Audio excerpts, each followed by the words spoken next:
గౌరవనీయులు భాష్యం ప్రవీణ్ గారు పెదకూరపాడు. ధన్యవాదాలు అధ్యక్ష. మా పెదకూరపాడు నియోజకవర్గంలో నిరుద్యోగ యువత ఎక్కువగా ఉన్నారు అధ్యక్ష.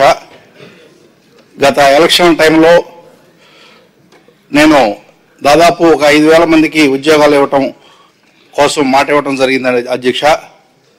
దానిలో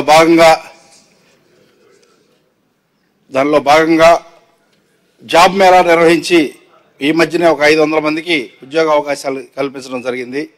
కానీ పెద్ద స్థాయిలో ఉద్యోగ అవకాశాలు కల్పించాలి అంటే మా కాన్స్టిట్యున్సీలో ఒక ఇండస్ట్రియల్ పార్క్ అవసరమని ఈ సందర్భంగా తెలియజేస్తున్నాను అధ్యక్ష.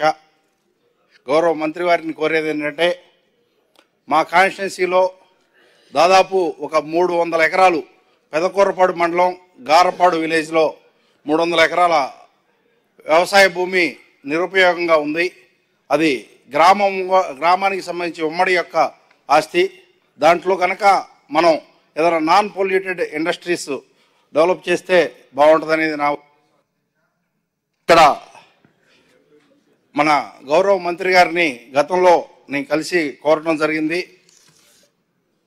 ఆడ ఫుడ్ ప్రాసెసింగ్ యూనిట్లు పెట్టడానికి కానీ కనెక్టివిటీ బాగా ఉన్న ప్రాంతం అధ్యక్ష. అది ఇక్కడికి 40 కిలోమీటర్ల దూరంలో ఉంటుంది.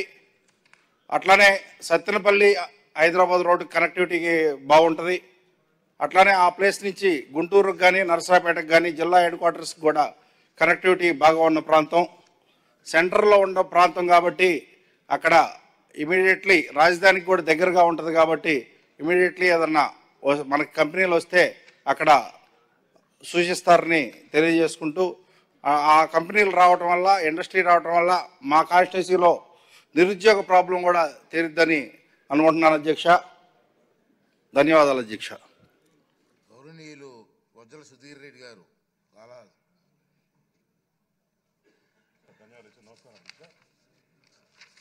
శ్రీకాళహస్తిలో మరి రెవెన్యూ డిపార్ట్మెంట్ సంబంధించిన